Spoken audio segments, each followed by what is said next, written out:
5.05% guaranteed for 10 years in a fixed annuity. Not an income annuity, a fixed annuity. Dude, that's freaking fantastic. Then I went to my man Stan the Annuity Man's website. He's got annuities that are paying 5.5% fixed guaranteed for 10 years. Now, I've never met Stan the Annuity Man. I can't say I'm giving a recommendation. I'm not saying that. I just know I've had clients who dealt with him. They seem to like him, so I don't know anything about it. I just know that 5.05 was 10 years fixed, guaranteed at USAA. And USAA is one of the most highly rated insurance companies out there. Stan the Annuity Man has 5.5 with the companies that weren't as highly rated as USAA. That doesn't mean they're bad. Dude, my haircut is crushing. Dude, Charlotte just crushes on my hair. I had some black guy on my Twitter thing saying, "You got an ugly haircut," because we're arguing about DEI or something like that. He's like, "You and your ugly haircut." And he's like calling me all kinds of names. I said, dude, he was a very nice guy, but he's like very upset that he was a Columbia grad. I said, oh, that explains it. That explains it. So at least I don't have an ugly ass haircut like you punk ass. It's like, oh my goodness, dude. It's like, oh, it's funny. Anyway, so I can't speak on but my haircut does look good because my wife crushes. Your wife doesn't crush as much as my wife. That's for doggone sure. You know why? Because my wife's got to put up with me. Anyway, so 5.05 guaranteed for 10 years. That means you put $1 million in there, you're going to get $50,500 a year guaranteed income. All right? Is that right? $50,500 guaranteed. Or guaranteed income or interest for the next 10 years. Guaranteed. Now, I remember when I was at USA in 2009, I've told you this a million times, we had a 10-year 6% fixed annuity. And I said, no way, because, that was back when I used to believe the Milton Friedman, inflation is everywhere and always a monetary phenomenon. Obama's spending, blah, blah, blah, blah. Inflation has to come, blah, blah, blah. And, everyone's just wrong. It didn't happen like we were told, we were led to believe. And as such, that 6% rate of return was fixed, guaranteed. I thought it was going to be horrible because that inflation is going to eat us alive. It's got to. And we were just dead wrong. There was no inflation during those 10 years. Now, the counter to that of not being that fixed annuities, the markets just took off like a bat out of hell. That's just a fact. The bond markets did not, though, but the stock markets did. So if you had stocks instead of fixed annuities, you were loving life. How many people actually had stocks instead of fixed annuities, though? They probably had a lot of bonds, and as such, they were not loving life. Now, fast forward almost 20 years now, 18, 17 years or something like that, the market has just taken off like a bat out of friggin' Hades.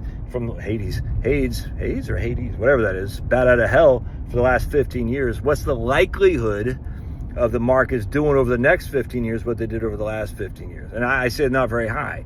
So in 2009, that 6% fixed annuity did not look good because you're like, oh, inflation is going to come, And it turns out the market freaking crushed, or the stock market, the bond market did not. In 2025, when you're getting 5.05 as opposed to 6, after 15 years of a major market run, what's more likely to happen? We're going to miss out on another 15 years like the last 15 years or not? So we're going to look back 10 years from now and say, man, that 5% fixed annuity looked good. I think we're gonna, for sure. Now, look, I could be wrong. I got most of my money in the market, so I absolutely could be wrong. But the difference is I'm not retired. I'm still plugging money in. If you're plugging money in, you want the markets to go south because you're buying shares on the cheap or cheaper than they were. If you're retired, you don't want the markets to go south because that's the whole point of sequence of return risk. Anyway, a 5% guaranteed fixed annuity for 10 years. So So if you had $100,000, 5% is $5,000. If it's like my man Stan the Annuity Man, 5.5, that's $5,500.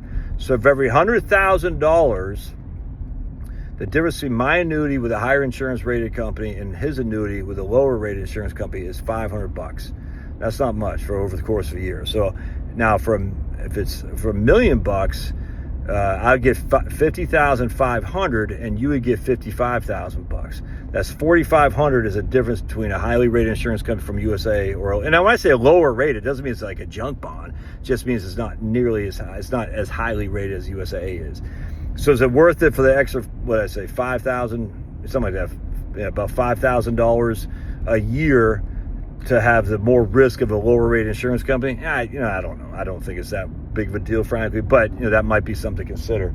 For me, I actually, I don't know. I would go with USAA just because I'm a USA member since basically the day I was born. 4 generations of USA membership, and I just like them. You know what I'm saying? And I know they're highly rated because I know they don't have a lot of junk out there. They don't have USAID, I don't think, financing their operations. You know what I'm saying? Like Politico does, and AP and Reuters and Bloomberg and all these people. Anyway, pretty good rate of return, man. I'm pretty good rate of return with no risk other than the insurance company staying solvent. And if you think the insurance company is going to go in, is not going to stay solvent because of what? I mean, how many instances do we have of insurance companies not going bankrupt and not paying their obligations? I don't know. I mean, there's one. I have no idea. But if that's your concern, yeah, you want to stay away from the fixed annuity. But for most people, I don't think that's a huge issue to concern themselves with. Anyway, something to think about. All right, love your thoughts. God bless. And I'm not pushing annuities on you, dude. I don't own one.